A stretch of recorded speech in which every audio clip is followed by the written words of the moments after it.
In today's video, if you're a coach, consultant, course creator, and you're getting hit with the money objection, meaning people are saying, I really love you, I really love your process, but I'm checking out a couple of other things and I'll get back to you. I'm about to solve that problem for you, ladies and gentlemen. I will be teaching you how we do it using Authority Artifact. So, people love your stuff. You've been showing up on social media diligently, regularly, blowing minds, dropping gems, like gems that you've acquired through your life, but you're stuck in the DMs, people aren't booking calls with you, or people are booking calls with you, you're telling them everything else, and they're like, you know what? How when someone's about to break up with you, they're like, it's not you, it's me. They're like, you're amazing, you're awesome, I love your stuff, and you know they're about to hit you with the but. What's actually happening in the background is that they're taking what you sell and they're comparing it to someone else's offer, something else in life, or the opportunity cost, meaning what they're going to miss out on if they invest with you. And so if they're sold on the outcome that you give, if they're sold on the mechanism you give, the method to achieve the outcome, and they're sold on you as the person to provide that transformation, they should buy. But somehow, somewhere, they're comparing you to someone else or something else subconsciously, and they're not going to tell you. Even if they tell you, they have no option. So how do you circumvent that? Well, you circumvent that by creating what I call authority artifacts. Now, what is an artifact? You might have seen this in sci-fi movies where an artifact is an alien thing that lands from outer space on Earth. It is unique. No one's ever seen anything like it. They don't even know what it does. Or people find artifacts at archaeological dig sites where they're like, I wonder where this comes from. And so if you think about your authority artifacts, they are things that are unique and true to you, meaning they cannot be found anywhere else in the world, making you the sole provider of that artifact. And so how do you make authority artifacts? Like, people think authority artifacts are cool names for their programs.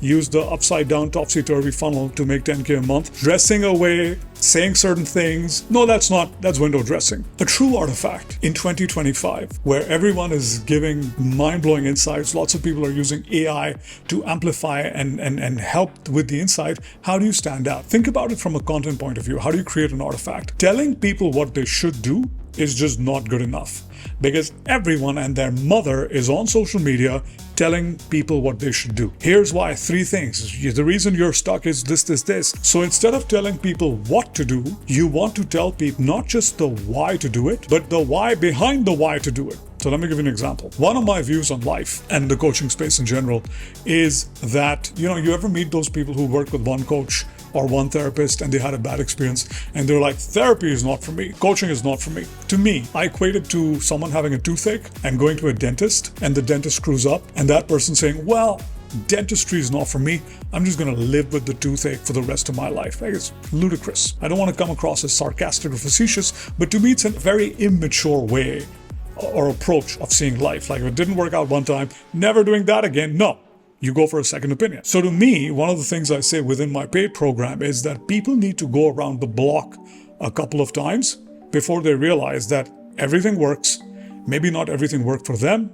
And they keep looking for a second opinion until they find one that works. So you keep looking for a dentist until you find one that works. Now, that's my perspective. Maybe you're watching, you're like, no, Yaya, I disagree with you.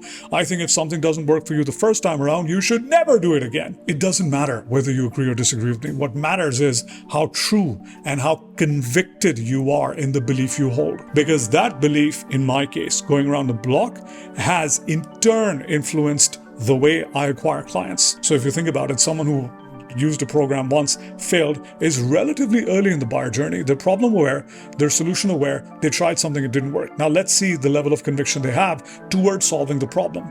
Maybe they were just trying to, dip their feet and see what the whole coaching thing is. Maybe they're more serious. So to me, that translates in the buyer's journey. Further on, moving from the buyer's journey, it influences the way I sell, it influences the way I market, it influences who I market to, but it's a unique approach and a unique philosophy and a unique way I have of seeing the world. And so, for example, when I speak about magnetic marketing, I believe that in 2025, you cannot shove things in people's faces and force them to buy from you. You cannot willpower or sheer force of will and push people to buy from you. The only people who will give in to the push are people that are not used to being pushed. So when you push them, they'll buy from you. And so if you want to develop authority artifacts, concepts ways of looking at the world, beliefs you stand by. That is what makes you who you are. One of the clients in my program teaches people storytelling, and she places a lot of emphasis on training people for their voice. Because she told me a story about someone in her life who was brilliant and gifted,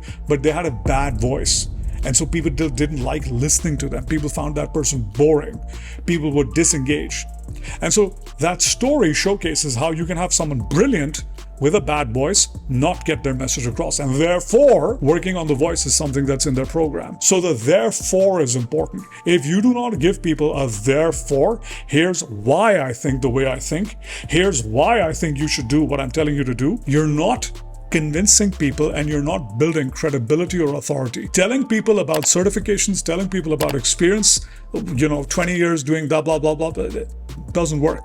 People need to be told, and people need to hear themselves in you. People need to share your convictions. People need to share your beliefs. People need to share parts of your story that are true for you, and therefore be convinced that you are the person to buy from them. When you share what is true for you, only for you, you stand out like a sore thumb. Because while clothing and branding and color schemes and everything else can be copied or replicated, what's in here cannot. So when you start focusing on the why and tying it together with the what, like I did right now, like why I believe what I believe, authority artifacts, and what I do, I teach people authority artifacts in my program.